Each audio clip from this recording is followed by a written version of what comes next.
Transfer turns. What do you keep yawning for? Because I don't drink coffee in the morning anymore because it fucks everything up. So. Jason, you know what day it is. It's the transfer turnstile. No, it's called. We've been over this. It has been voted upon unanimously by the comment section. The transfer show is called Transfer Titties. Why, Jason? Because he said some are big, some are small, some are real, some are fake. The guy's a genius, okay?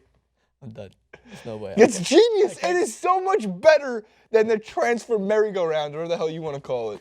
Never in my life would I ever doubt my credibility as a sports announcer at any point. Then I introduced the show as Welcome to Transfer I got to Titties. give the guy credit because it got that's a great one. I got like 50 little upvotes or whatever you call them, thumbs up in the comment section. No, it's not called Transfer Turnstile. I think it's called the best goddamn transfer show on Tuesday. Yes, it is. And peaking up with our interest today in the transfer turnstile is undoubtedly, who else would you expect? With a new manager coming in, it's going to be, by the way, get used to it. Manchester United will not just Man U fanboys, despite the fact that we have a Man United rare champions picture up there, which we added, by the way. And if you see any other memorabilia that has been added, wink, wink. Yeah, like the bike. Yeah, Man United, of course, is going to be active in the transfer window. Why? Because they have so much goddamn money. And they have so many holes in that team. They're leaking. They need a plumber. They need James Milner. Headline and transfer rumours are, at the moment, Zlatan Ibrahimovic for Manchester United. And as Francis Maxwell predicts as always, Mystic Mac. What are you doing with that? It's my crystal You're ball. a strange individual, man. Mystic Maxwell, Nemanja Matic, not happy at Chelsea this year, not happy without the guidance of the person that put a lot of faith in him, Jose Mourinho. Could he be making that big move, as we've seen with Juan Seba Veron, once in a blue moon, I think it was a few years ago, moving from Chelsea to Manchester United? Very interesting.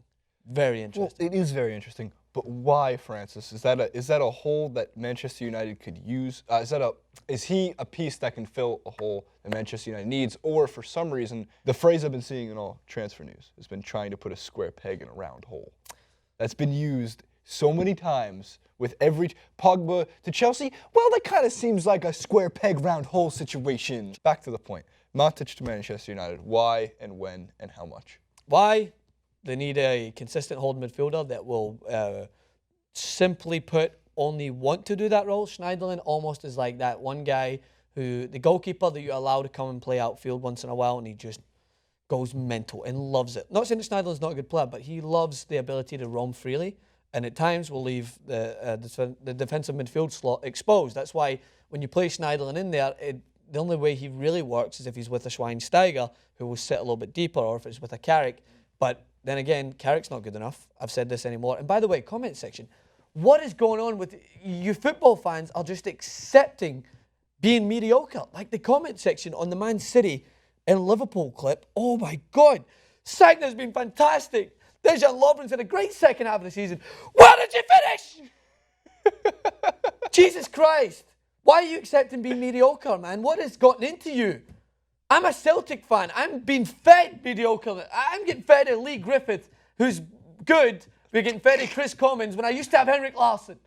But I don't accept it. I want to accept the fact that we used to be excellent and get back to that. Just stop accepting what is mediocre to you. Well, Dejan Lovren had a good second half of the season, and that's your excuse for me saying that you don't need a centre-back. Jesus fucking Christ, man. What has happened to the world? How do you feel about that? Jesus, I'm like, oh, and stop. Bonucci might not want to move. Well, you don't know if you make a bid for him. You won't know until you go in and try and buy a player, because Bonucci is someone that Manchester United need. And I'm not just saying that I'm creating rumours. I'm saying that you need excellence again. Mad. Yeah, no wonder. So mad. The comments, I couldn't even get through the responses because I was like, I can't believe that someone's telling me that Dejan Lovren has been phenomenal for Liverpool in the second half of the season when you finished outside of fucking Europe. Like, he might have been mediocre with Jurgen Klopp and he's not team, but where's your basis? So you know what I'm thinking now? I'm thinking Manchester United should put a bid on Dejan Lovren. Bring in a quality second half player like Lovren. Dush! Okay. Bring him into Manchester United. Okay. But in all seriousness, Matic obviously seems like a good fit. Mediocre this season, but he has provided excellence before. But here's another guy that people obviously are going to be talking about endlessly until he makes a move. We know Zlatan came to PSG a king and left a legend, as he said himself.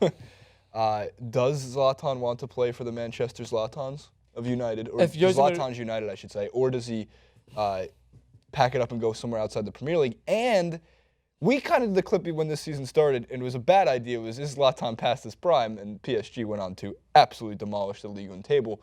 Granted, even without Zlatan, they probably still would have demolished the Ligue 1 title. Undoubtedly.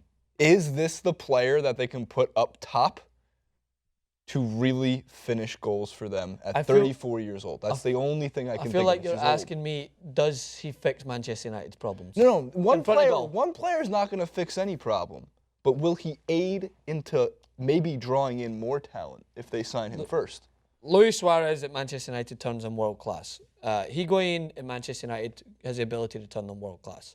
Gareth Bale at Manchester United turns them world class. Zlatan does not turn them world class. That's just my point. But what about Zlatan and some additions? That's what I'm saying. But it's often people are alluding to the fact that Zlatan fixes Manchester United's problems, which he doesn't. He's a good acquisition. Do you know what the problem is, Francis? When you look up Zlatan in the dictionary, what is the definition? King, legend, world class. World class, exactly. He is. By the way, people have got this misconception that I just hate Zlatan. I don't think he's great. I just think he does it in Ligue 1. Like, I don't see it enough in the Champions League consistently. And I don't. And by the way, I'm not ragging on Ligue 1 to be the worst league in the world. It's just PSG control that league, and you're absolutely right. Without Zlatan, they still win that league. They won it in February. They won it. They gave them at the start of the season. They played one game, they won, and went, just hold that, just in case. I mean, you can give us it back if something rare happens, but just keep it warm. Either way, it was impressive. Either way, there's very few players out there that I think would fix Manchester United's problems by 1 or 2 signings in front of goal, because they were horrible in front of goal this season. Their goal scoring rate was the lowest it's ever been. Rashford was brought in, by the way, and this is a hell of a thing. People are now suddenly telling me that I'm being too harsh on Louis van Gaal. I'm going to have a... that's the one I noticed was the Louis van Gaal, Louis van Gaal, whatever you want to call it, comments. There's a lot of them. And where did they come from? Somebody said that you were just flat out being a dick about Louis van Gaal. Is that your grandfather? Don't talk about my granddad like that. Yeah, I don't know, man. I guess as you know, you're a Celtic fan. You get your lifetime hasn't been blessed with many championships and trophies. My sporting fandom has been blessed with Scottish championships, but not Europe. European cups and UEFAs and Champions Leagues and all that good stuff, right? And Scotland, unfortunately, not in the Euros. Not that insult to injury, just little things like this. It hurts, right? It does. It stings. Louis van Gaal doesn't take a genius to figure this one out. Was not a good manager at Manchester United. No. Now, he got them a trophy. Ooh, but his trophy is like the little bronze trophy you get when you play Mario Kart because you came in 3rd.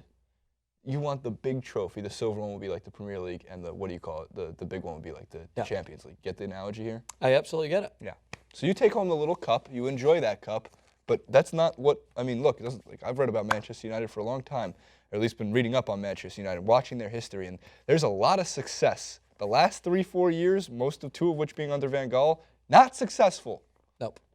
And that's a simple, I can't believe we have to actually plead our case. The fact that LVG hasn't been a good manager. And the case is people are saying, look, the Geordie had the same points. I was watching the Geordie video, but the comments in the Geordie's video were literally, word for word, almost the same points you made. Comments, all in favor. Nobody said you're being too hard on Louis van Gaal. Maybe they just like to rough our fellas, which is fine. It gets a rise out of us. But it's like, the comments will be like, oh, look what he did for Marcus Rashford. He had no choice. He quite literally lined up people and went, eeny, meeny, miny. Mo, up top. Marcus. He brought in Nick Powell when he didn't have any other options. I'm not making this. I'm not arguing with you.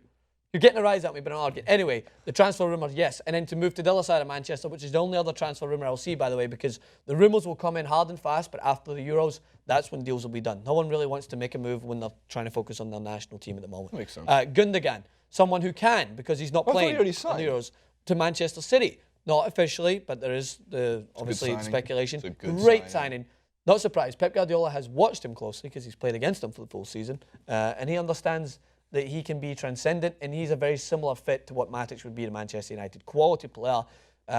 He loves to be a defensive midfielder. There's very few players out there that love to simply do their job and do it well, like a Kante, like a Gundogan, Sergio Busquets, and I say Busquets as in a biscuit, Sergio Busquets, and as we mentioned there, Matic last season, not as much this season. So great signing for them. So to wrap it up, The transfers will come in hard and fast, but the speculation at the moment, as expected, will go along with the colour of this graphic. A team that is in transition will always be active in the market, especially with a new manager like Jose Mourinho. The graphic's red. Manchester United is red. Got it. Manchester is not red, though. People will argue. If you say Manchester is red, it's usually if Man United are better than Man City. But like, Manchester's red.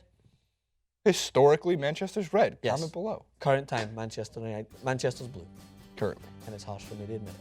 Hit us in the comments. Let us know what you think. UIT Sports, Francis_Maxwell, Jason91. If you want, you can clip out that screaming match that we had in the middle and make a funny cap. When Mum gives you roast potatoes instead of mash. Shit, whenever you post on Facebook today.